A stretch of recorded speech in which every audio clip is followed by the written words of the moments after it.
ಹಲಾಂಗ್ ಬೇ. ಇದು north East ವಿಯೆಟ್ನಾಮಲ್ಲಿದೆ. ಇದರ ಬಣ್ಣ ಹಸಿರು ಮತ್ತು ನೀಲಿ ಮಿಶ್ರಿತ ಅದಕ್ಕೆ ಪ್ರಸಿದ್ಧಿಯಾಗಿದೆ.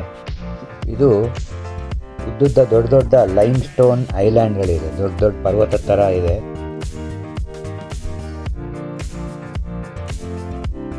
ಲೈಮ್ ಸ್ಟ್ಯಾಂಡ್ ಐಲ್ಯಾಂಡಲ್ಲಿ ಚಿಕ್ಕ ರೈನ್ ಫಾರೆಸ್ಟ್ ಇದೆ, ಸುತ್ತಮುತ್ತ ಇದೆ. ಈ ಥರ ಲೈಮ್ ಸ್ಟೋನ್ ಐಲ್ಯಾಂಡ್ ಸರಿಸುಮಾರು 1600 ಚದರ ಕಿಲೋಮೀಟ್ರಷ್ಟು ಇದೆ, ಭಾಳ ದೊಡ್ಡದಾಗಿದೆ. ಈಗ ನಾವು ಕ್ರೂಸ್ ಹತ್ರ ಬಂದಿದ್ದೀವಿ.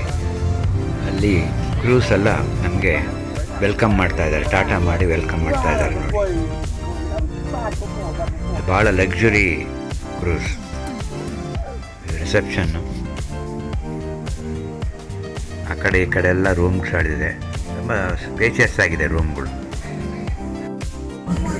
ಇದು ಡೈನಿಂಗ್ ಹಾಲ್, ಎಲ್ಲ ವೆಲ್ಕಮ್ ಮಾಡ್ತಾ ಇದ್ದಾರೆ.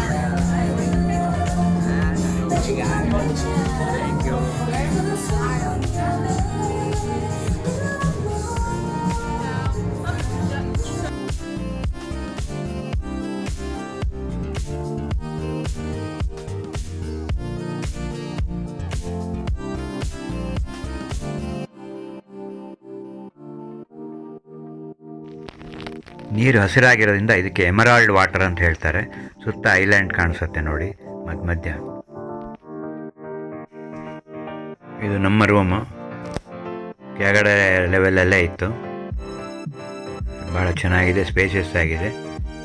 ಇದು ಹೊರಗಡೆ ನೋಡ್ಬೋದು ನೀವು, ಎಲ್ಲ ನೀರು ಕಾಣಿಸುತ್ತೆ. ಸುತ್ತಮುತ್ತ ನಡುಗುಡ್ಡೆಗಳು, ಲೈಮ್ ಸ್ಟೋನ್ ಗುಡ್ಡೆಗಳು ಅಥವಾ ಐಲ್ಯಾಂಡ್ ಅಂತ ಹೇಳ್ತೀವಿ.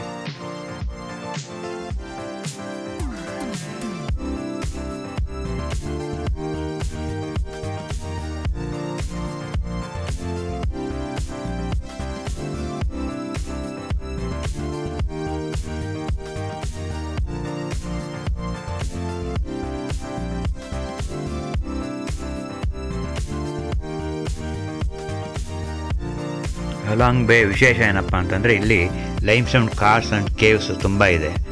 ಇದು ಯುನೆಸ್ಕೋ ವರ್ಲ್ಡ್ ಹೆರಿಟೇಜ್ ಸೈಟ್ ಆಗಿದೆ. ಇದು ಟಾಪ್ ಡೆಸ್ಟಿನೇಷನ್ ವಿಯೆಟ್ನಾಮಲ್ಲಿ. ಇದು ನೋಡಿ, ಇದು ಫ್ಲೋಟಿಂಗ್ ಮಾರ್ಕೆಟ್.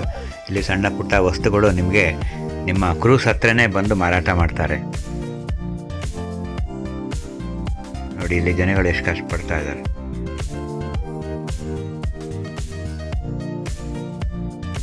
ಇದು ಕ್ರೂಸ್ನ ಟಾಪ್ ಫ್ಲೋರ್. ಆಗಲೇ ಸೂರ್ಯಾಸ್ತಮ ಆಗ್ತಾ ಇದೆ, ಭಾಳ ಮನಮೋಹಕ ದೃಶ್ಯ ನೋಡಿ. ಸುತ್ತ ನಡುಗುಡ್ಡೆಗಳು, ಅದರ ಮೇಲೆ ರೈನ್ ಫಾರೆಸ್ಟ್ ಇದೆ ಹಸಿರಾಗಿ. ಮಧ್ಯ ಕೇವ್ಸ್ ಕಾಣಿಸ್ತಾ ಇದೆ ನಿಮಗೆ.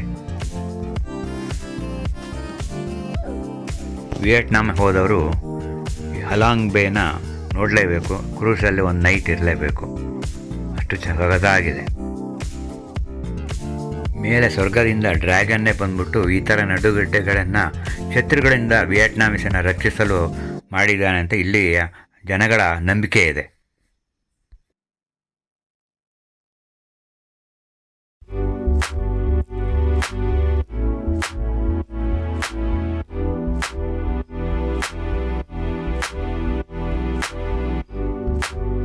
ರಾತ್ರಿ ಡಿನ್ನರ್ ಹೊತ್ತಲ್ಲಿ ಎಂಟರ್ಟೈನ್ಮೆಂಟ್ ಪ್ರೋಗ್ರಾಮ್ ಇರುತ್ತೆ. ಎಲ್ಲ ಫ್ಯಾಷನ್ ಪೆರೇಡ್ ಥರ ಮಾಡ್ತಾ ಇದ್ದಾರೆ, ತುಂಬ ಚೆನ್ನಾಗಿ ಮಾಡಿದ್ರು.